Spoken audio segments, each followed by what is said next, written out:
débute cette introduction avec les connaissances générales nécessaires au premier jalon sur la connaissance. Alors, du coup, la problématique du chapitre qu'on a déjà mis en cours, c'est quel enjeu peut-il y avoir à la circulation des connaissances, avec une première partie sur la notion de communauté savante, communauté scientifique, en histoire des sciences. Une première sous-partie, une circulation des connaissances réservée à une élite. Et pour cela, petit point historique rapide que je vous fais donc en prise de notes, à faire à la maison avant qu'on fasse ces activités un peu plus techniques en classe. Donc tout d'abord, ce qu'on peut noter, c'est qu'on a un passage de l'histoire à la préhistoire qui est justement marqué par l'invention de l'écriture, ce qui est lié à la connaissance, puisque l'écriture, c'est la possibilité de fixer et d'échanger la connaissance, non plus uniquement de façon superficielle à l'oral. Donc le passage de l'histoire à la préhistoire est justement marqué par une évolution dans les moyens de stockage et de diffusion de la connaissance. Et cette connaissance écrite, eh ben, elle reste importante puisque les textes des grands savants grecs et des différents philosophes grecs est particulièrement recherché, notamment par les rois grecs hellénistiques, c'est-à-dire les successeurs d'Alexandre le Grand, qui offrent de fortes sommes d'argent à quiconque fournira pour leur bibliothèque des copies des manuscrits des différents grands philosophes et savants grecs. Et du coup, ces manuscrits, donc cette connaissance fixée par écrit des grands savants grecs, c'est un objet de transaction entre les petites cités-États grecques, qui sont restées indépendantes ou semi-indépendantes, et les grands rois hellénistiques, notamment contre du ravitaillement en blé lorsque celles-ci ne sont pas autosuffisantes.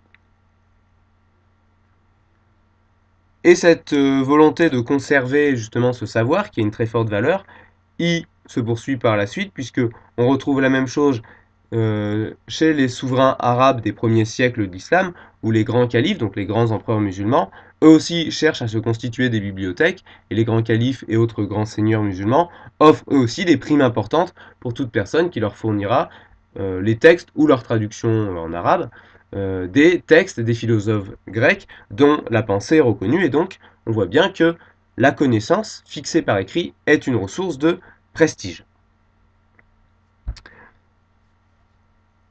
Par la suite, à partir du XIIe siècle en Europe, donc je reviens en Europe, se met en place progressivement un réseau d'universités, comme vous le voyez ici sur cette carte issue de la revue L'Histoire. La première est en Bologne en Italie, notamment pour le droit et la médecine, et très rapidement après la Sorbonne à Paris pour la théologie. Donc ces universités qui se développent rapidement en Europe, en Italie, un peu en France et dans le reste de l'Europe, sont souvent tenues par des religieux. Et cette culture universitaire, donc étroitement contrôlée par l'Église, se voit superposée avec le développement des connaissances à la fin du Moyen-Âge, qui, au moment de la Renaissance, donne lieu à justement un réseau d'échange de connaissances par écrit, la République des lettres. Donc la République des lettres, hein, vous en souvenez peut-être, ou peut-être pas, vous l'avez vu dans le chapitre 4 de seconde, c'est la mise en place d'un réseau informel d'échange de communication par lettres entre les différents lettrés scientifiques d'Europe. L'exemple que vous avez vu en seconde, c'est celui d'Erasme, où voilà, on a un parfait exemple d'humaniste de la Renaissance qui entretient une grande correspondance de lettres, dont on a retrouvé plus d'un millier, 1200 pour être précis, à travers des savants reconnus et prestigieux de toute l'Europe. Et lui-même est très prestigieux pour sa connaissance qui est reconnue, puisqu'il est précepteur du futur empereur Charles Quint. Donc, qu'est-ce qu'on peut dire dans cette partie, je répète, c'est que on a un développement du réseau universitaire en Europe, puis à la Renaissance vient se superposer le développement d'un réseau de lettrés qui entretiennent entre eux une correspondance qu'on appelle la République des lettres, qui est le nom de cette correspondance informelle qu'entretiennent les lettrés et les gens cultivés à travers toute l'Europe, dont le plus connu est Erasme. Et donc cette pratique d'échange, mais aussi de voyage à travers toute l'Europe pour enrichir ses connaissances et se constituer un réseau, se développe notamment dans les milieux aristocratiques européens, avec une pratique qui est celle du Grand Tour. Le Grand Tour qui a donné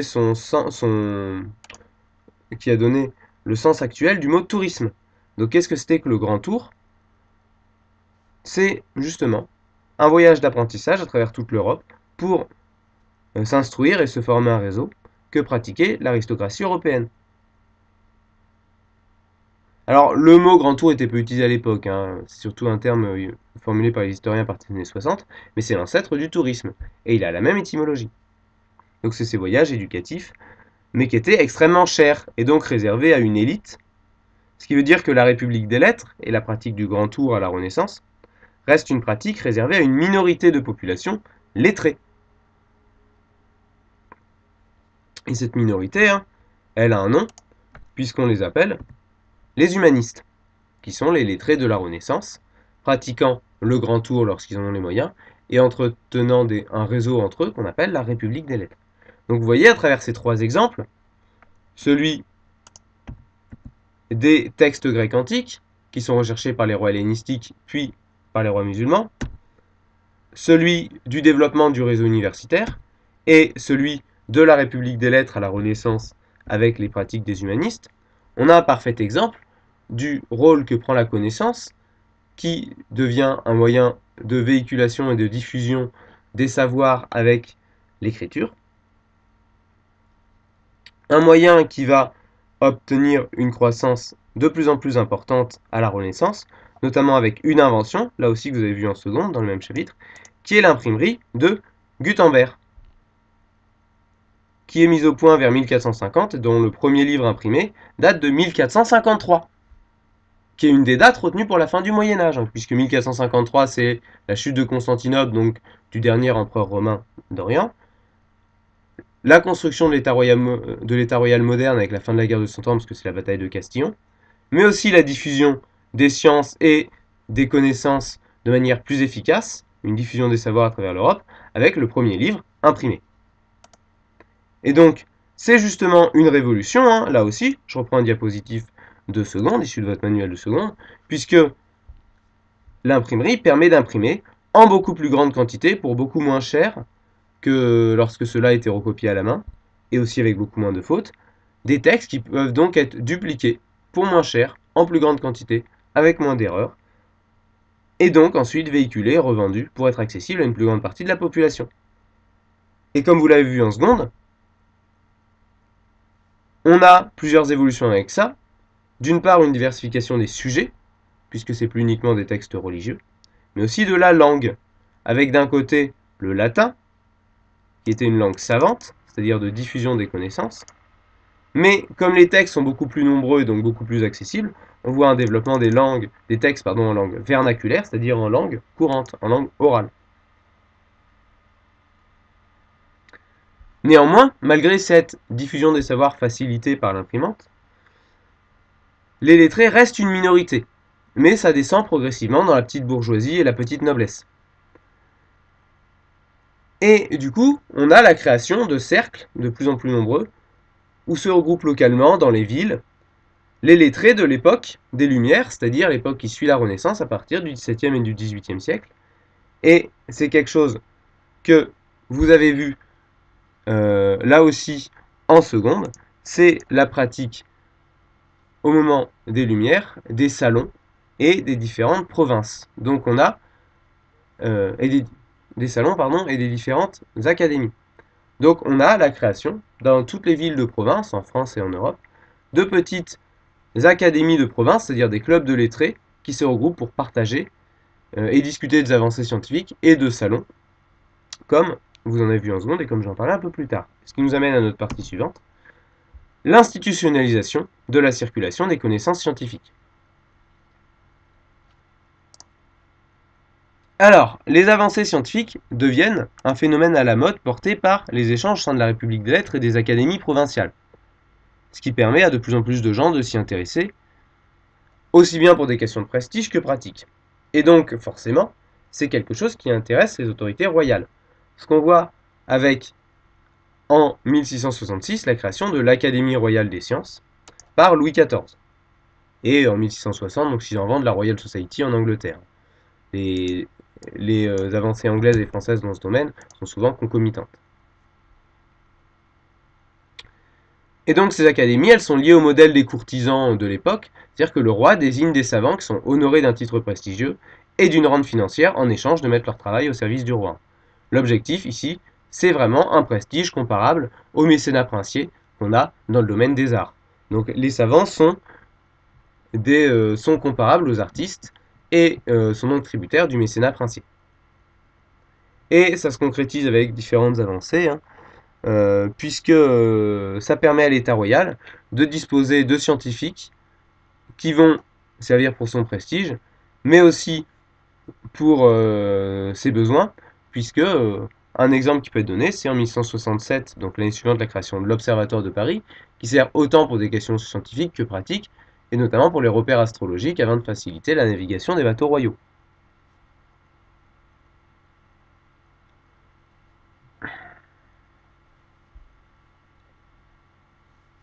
Et donc on a une passion royale pour les sciences et pour les humanistes de la Renaissance,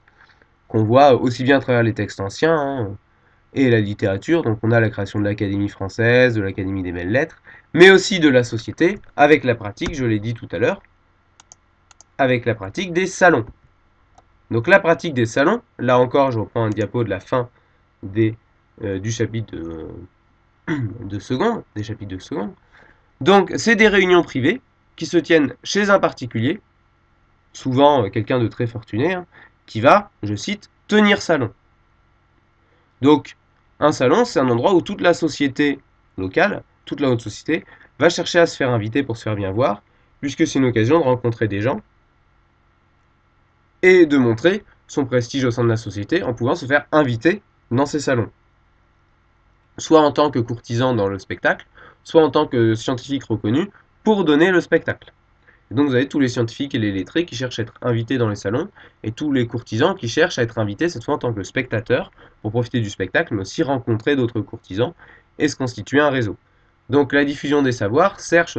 aussi de lieu de sociabilité, à travers la pratique des salons, à la fin de l'époque des Lumières.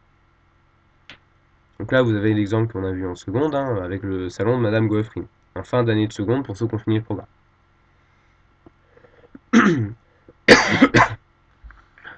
Donc c'est dans ce contexte du XVIIIe siècle des Lumières que se met en place un véritable système d'échange à l'échelle européenne,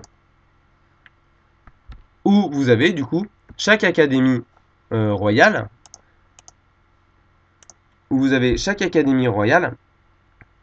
qui va publier de nombreux comptes rendus des recherches de leurs différents savants,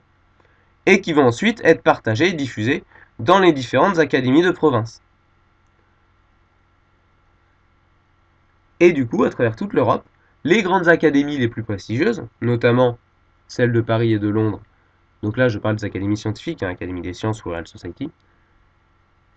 ont des revues qui publient des comptes rendus sur les avancées scientifiques qui sont diffusés en province et dans le reste de l'Europe,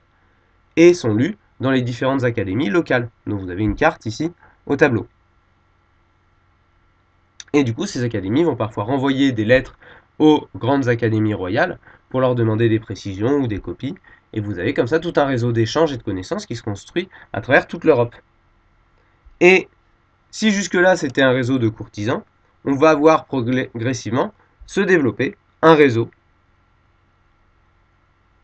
indépendant des savants, des chercheurs, qu'on va appeler la société savante. C'est-à-dire que les scientifiques vont eux-mêmes s'associer au sein d'une même discipline, de façon distincte de l'État, pour développer leur propre méthode. C'est ce qu'on va voir maintenant avec la mise en place d'une communauté scientifique internationale et autonome.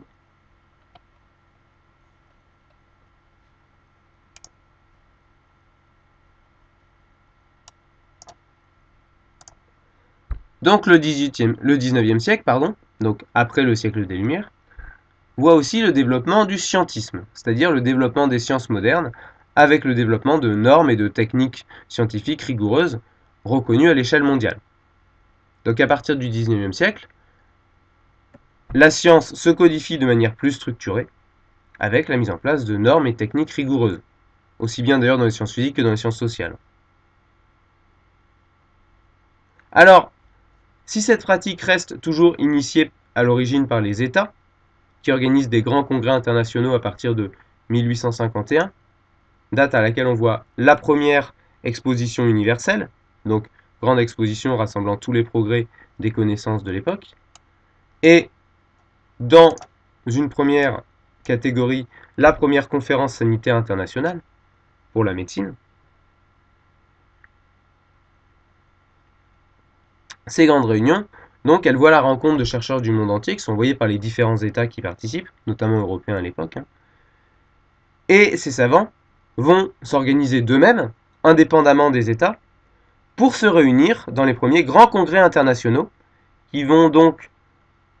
non plus être organisés de façon institutionnelle par des États, mais de façon privée par des associations scientifiques privées, et non plus par les États. Et la première occurrence, c'est en 1865, le premier congrès international de médecine, qui est donc situé à Liège en Belgique, qui, contrairement au siècle précédent, sous la Renaissance et les Lumières, n'est plus institutionnalisé par les États royaux qui créent leurs propres académies, leurs mécénats. Contrairement au début du 19e siècle, c'est plus les États modernes qui commencent à codifier ça, mais toujours pris en main par les États. Là, c'est des associations privées de chercheurs qui se réunissent eux-mêmes, indépendamment des États, pour faire leur propre congrès.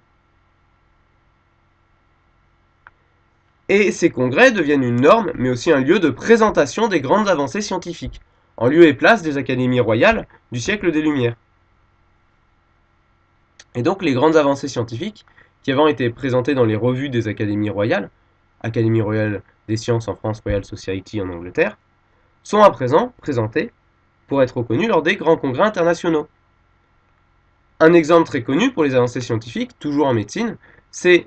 le Congrès international de médecine à Londres en 1880 qui consacre les avancées et les travaux de Pasteur. Et l'année suivante, en 1882, lors du Congrès international d'hygiène de Genève, là aussi organisé par des mécènes d'associations privées, plus par les États, qui consacre les travaux de son rival, le médecin et chercheur allemand Koch, notamment pour sa découverte sur la tuberculose, les deux étant en concurrence. Et du coup, ces grands congrès de médecine, ou dans les autres disciplines, ces grands congrès scientifiques, deviennent une source de légitimation des chercheurs pour faire valoir leurs grandes découvertes, du coup dont la légitimité est devenue totalement indépendante des États. Donc là où au siècle des Lumières, la légitimité d'un chercheur et donc sa reconnaissance dépendait d'institutions étatiques et royales, à présent elles dépendent uniquement de réunions privées au sein d'une communauté scientifique qui se réunit d'elle-même, à l'international. Et donc la légitimation des chercheurs devient indépendante des gouvernements. Et elle va organiser et créer des grands prix, là aussi par des associations privées, dont le plus connu est bien évidemment le prix Nobel à partir de 1901. Donc vous voyez, le 19e siècle, on passe vraiment à la mise en place non plus d'une communauté savante, liée aux lettrés, aux humanistes comme à la Renaissance, organisée et institutionnalisée par l'État royal comme aux Lumières, mais vraiment à la création d'une communauté scientifique organisée entre elles de manière privée, associative, indépendamment des États. Et donc on a la création d'une véritable communauté scientifique avec plusieurs caractéristiques, puisque la communauté scientifique développe son propre réseau de formation en reconnaissant un certain nombre de diplômes qui se reconnaissent d'un pays à l'autre. Alors certes, l'État joue un rôle dedans, via les réseaux d'universités et de doctorat, mais avec aussi des méthodes de travail rigoureuses, c'est-à-dire des procédures scientifiques de validation des travaux pour qu'ils soient reconnus à l'international. Et enfin, pour les faire connaître, un système de publication dans différentes revues nationales et internationales reconnues et dans différents congrès. Et c'est justement la publication de ces travaux dans des revues qui sont ensuite lues dans les grands congrès internationaux qui permettent de faire reconnaître les droits d'auteur d'un scientifique. C'est parce qu'un scientifique a publié ses travaux et ses études dans une revue qu'on va lui reconnaître le droit d'auteur et la paternité de ses découvertes. Donc cette communauté scientifique, elle acte aussi le droit d'auteur. On est reconnu comme un auteur ayant fait une découverte, dont on a les droits d'auteur et la paternité, si nos travaux sont validés par une grande revue scientifique qui va ensuite les lire et les présenter dans un grand congrès international après que la revue ait diffusé vos articles. Et donc on a un système de légitimation qui devient vraiment indépendant des États. Même si les États gardent quand même un peu la main dessus, hein, puisque c'est toujours eux qui financent en partie les universités, et ils vont aussi garder un droit de regard sur la réglementation. Par exemple en France, la création de l'Ordre national des médecins en 1945. Et donc cette époque, c'est celle où se met en place toutes les grandes écoles et institutions modernes, fin du XIXe siècle, c'est l'école de géographie de Vidal de la Blache, par exemple, dont on avait parlé dans le chapitre sur l'environnement. Donc vous voyez, ça concerne autant les sciences naturelles que les sciences physiques, que les sciences humaines. Néanmoins, quand on avance dans le temps, on voit que la complexification croissante des recherches accroît progressivement leur coût. Et c'est là qu'on va arriver à la dernière évolution. Après avoir vu une évolution, je me répète encore une fois, d'une communauté scientifique qui est organisée autour de l'État, et notamment de l'État royal avec les académies, puis qui prend son indépendance avec des associations privées, qui consacrent les grands scientifiques via des grandes revues et des congrès, qui sont source de légitimation, avec leur méthode de travail, leur réseau de formation, leur système de publication. On a une dernière étape, elle qu'on va retrouver au XXe siècle, notamment dans la deuxième moitié du XXe siècle, qui est liée à la complexité des recherches, à l'augmentation des coûts. Donc cette dernière étape, c'est simple, puisque les recherches coûtent de plus en plus cher, elles demandent un financement de plus important, ce qui veut dire qu'on a d'une part un retour en force de l'État, comme financeur, mais surtout de nouveaux acteurs que sont, vous l'aurez compris, encore une fois un acteur privé, mais non plus associatif, puisqu'il s'agit des entreprises, et c'est le troisième âge de la communauté scientifique, après la communauté savante de la Renaissance puis des Lumières, la communauté scientifique des associations de chercheurs du XIXe siècle, on a la communauté savante qui émerge au XXe siècle autour des entreprises qui vont devenir le principal financeur de la recherche et développement, et donc les principaux propriétaires des dépôts de brevets liés aux découvertes scientifiques. Alors la recherche et développement des entreprises, ça implique plusieurs types de recherche. La recherche dite fondamentale, et celle-là, il faut la connaître, c'est-à-dire la recherche des théories qui visent à mettre à jour des nouvelles connaissances. La recherche, elle aussi, à connaître appliquée, c'est-à-dire comment appliquer les connaissances pour concevoir et mettre au point des produits, qui peuvent ensuite être commercialisés ou utilisés, souvent les deux. Et enfin, sur un plan plus managérial et entrepreneurial, la recherche et l'étude de marché, c'est-à-dire les statistiques, les sondages, pour étudier les possibilités de vente, de consommation, de produits, dans une logique cette fois purement marchande. Donc on a trois types de recherche, qu'inclut la recherche et développement des entreprises, la recherche fondamentale, la recherche appliquée et les études de marché. Et dans l'économie mondialisée du XXe siècle, puis du XXIe siècle, cette recherche et développement joue un rôle crucial et surtout un rôle croissant dans la valeur ajoutée des produits, puisque la concurrence internationale nécessite de plus en plus de se distinguer des concurrents avec des produits de plus en plus innovants et mieux adaptés. Et donc, dans le prix d'un produit, dans sa valeur ajoutée, le coût de la recherche prend une place de plus en plus importante dans le coût total du produit. Alors que paradoxalement, le coût de fabrication, lui, diminue avec la production en masse et l'industrialisation. Et donc, pour comprendre l'ampleur de cela, il y a une autre évolution à prendre en compte, c'est les nouvelles technologies de l'information et de la communication, ou les NTIC, qui aujourd'hui ne sont plus considérées comme nouvelles, donc on dira de nos jours uniquement TIC, mais au début on disait NTIC, puisqu'elles étaient nouvelles, qui voit du coup le développement d'une nouvelle société basée sur l'échange d'informations continue et instantané qu'on va appeler la société de l'information. Et donc, à présent, cette société d'information codifie aussi bien la communauté savante que le monde entier, et donc elle est à prendre en compte dans les habitudes de consommation, aussi bien que dans les échanges d'informations. Et donc la diffusion de la connaissance, comme la recherche et développement, et notamment les études de marché, doivent maintenant, de plus en plus, prendre en compte la connaissance et les échanges de connaissances au quotidien, comme un élément important. Mais cela, on va le voir dans la partie suivante que le programme nous demande d'étudier, à savoir la notion non seulement de société de l'information, mais surtout de société de la connaissance, développée et portée par Peter Drucker à partir de 1969. Mais ça, on le fera en classe. Après, bien sûr, que j'ai interrogé à l'oral certains d'entre vous sur la prise de notes du cours que je viens d'achever. Donc il faut avoir pris en note convenablement.